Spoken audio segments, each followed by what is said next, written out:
Hello, how are you? Today I'm going to talk to you about hard stools, why some people's stools become harder, what you can do to minimize this problem, and how to finally improve this situation. Because no one can stand having the urge to go to the bathroom and not being able to have a bowel movement, having to strain like that. Often this will cause you to develop hemorrhoids and even bleeding when you have a bowel movement. It hurts, it's uncomfortable, it puts you in a bad mood and gives you that feeling of discomfort. And it can be dangerous for your health. I'm going to tell you more about this here, so stay until the end. You won't want to miss it. If you love tips on nutrition, health, and fitness, you're going to love this channel. So go ahead and subscribe and turn on the notification bell to get updates. I have new videos every day and you're going to love them. Let me know down below in the comments if you struggle with hard stools, if your bowels are sluggish, if you have any difficulty when going to the bathroom, or if it even hurts or bleeds. Write that for me down here in the comments, because by seeing your comment, I can help you by bringing more tips and recipes. And if you like this topic about how to improve your gut health, give the video a like so I'll know you enjoyed it and I'll make more videos like this. A lot of people want to know why stools become hard and dry, because when you think of a perfect bowel movement, you imagine stools that are well formed, cohesive, soft, easy to pass, and moist. So why do some people have such dry stools?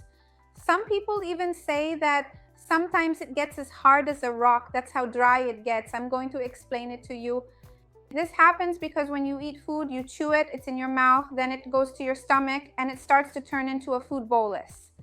From there, it slowly moves into your small intestine, which is where the nutrients are actually absorbed. Most of the nutrients, 99% of them, are really absorbed in the small intestine. In the large intestine, what happens is the reabsorption of water, because as it moves through the small intestine, it needs to be more liquid so that there is more surface area for contact, and it is easier for this exchange to happen, allowing the food to pass from the intestine into our bloodstream. And in the large intestine, we need to reabsorb this water, because otherwise the stool becomes loose, diarrheal, too watery.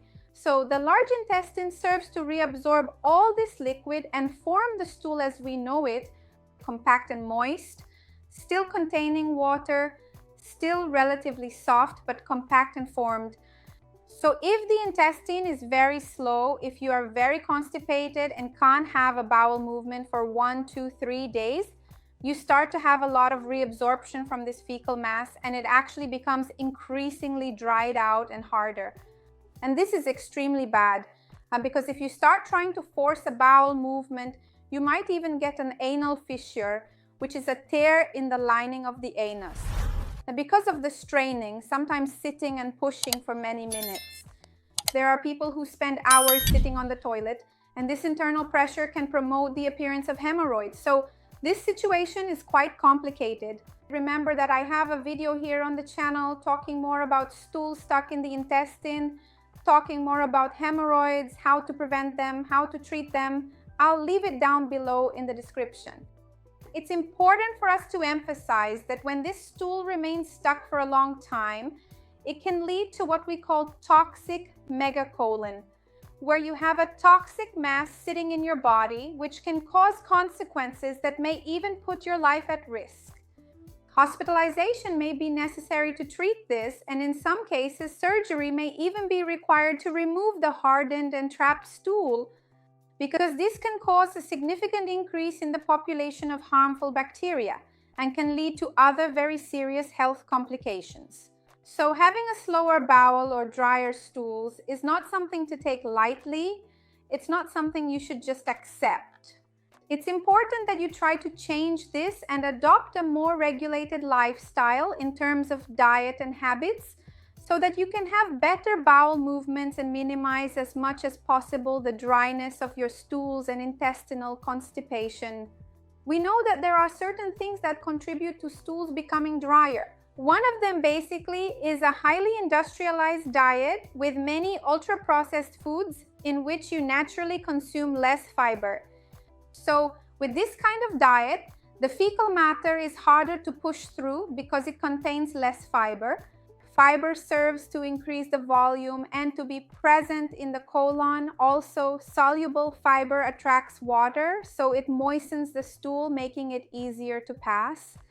So, if you eat a lot of processed, industrialized foods and consume little fiber, your chances of having a drier intestine are higher. Another thing you should pay attention to is your water intake. As I mentioned, fiber is very important, but if you greatly increase your fiber intake and don't hydrate that fiber, it will become dry inside your intestine, making your bowel movements even worse. So think of a dish sponge. If you don't put water on it, it stays stiff. If you add water, it becomes soft and flexible. So always remember, the more fiber you consume, the more water you need to drink so that the fiber can be pushed through. The second thing we know can have a big impact is the use of certain specific medications. Depending on a health issue you may have, whether it's ongoing or just temporary, the medication you take can directly affect your intestines. So it's super important that if you've started taking a new medication and become drier, you talk to your doctor. And maybe they can adjust the dose, the timing, or switch that medication for another one with the same purpose but a different substance, which will have less impact on your intestines. It's another thing that can contribute to constipation, making the stool drier, is when people are more afraid to consume fat in their daily lives.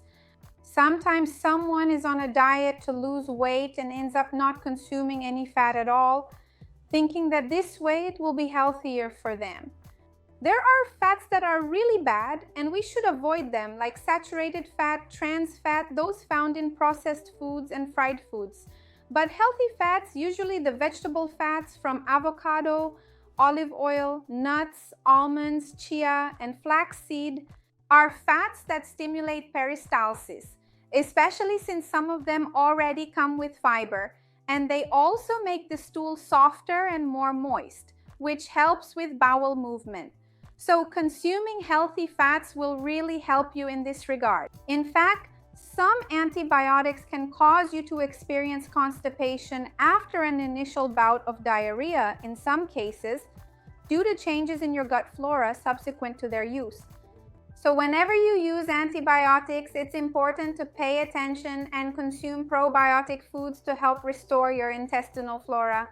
Regardless of whether you use antibiotics or not, it's always important for us to consume more probiotics, foods that naturally contain beneficial live microorganisms to help colonize our intestines with good bacteria, because this also greatly helps prevent stool from becoming hard and dry. Remember that I have a video here on the channel talking more about the best probiotics, as well as videos teaching how to make yogurt at home, kefir at home, sauerkraut. So I'll leave all of that down below in the description. Another point is that many people are extremely sedentary, and we know there's a very strong correlation between intestinal function, intestinal peristalsis, and the stimulation of the muscles, especially the abdominal muscles as a whole. It's all interconnected, and the more exercise you do, the more you stimulate your intestinal peristalsis.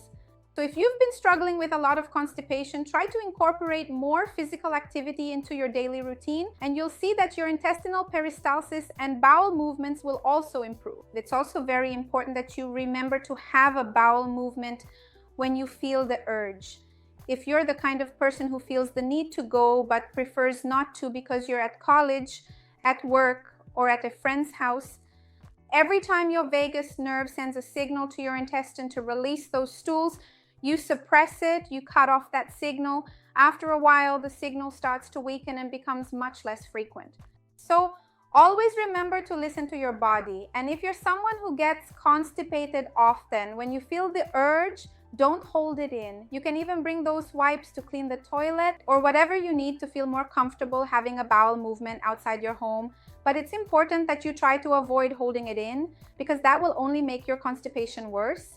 Be very careful with laxatives, because sometimes it's tempting for someone who is very constipated to take senna tea or one of those laxatives sold at the pharmacy. Be cautious, because although a laxative will make you have a bowel movement at that moment, it can really disrupt your gut flora and cause other problems. Not only your gut flora, but sometimes it also changes the amount of electrolytes in your body. So ideally, you shouldn't use medicinal laxatives. Choose natural options instead. I have a video here where I talk more about laxatives, in which I explain which ones are good because they do exist. And I also have a video here for you with natural homemade laxative recipes that you can make to improve your digestion. I'll leave it down below in the description. So tell me down below, how is your relationship with bowel movements? Is it easy for you? When you feel the urge, are you able to go? Do you usually have a bowel movement at least every other day? Or do you tend to be more constipated? Let me know. Maybe you'll share some information that will inspire me to make more videos to help you. If you have any questions about constipation as well, leave them for me down below in the comments. If you liked this video, leave a like because that really helps me, and share it with someone who will enjoy it, with someone who needs it. Let's work together to spread this chain of good because that's what I want here with the channel. See you next time. Bye.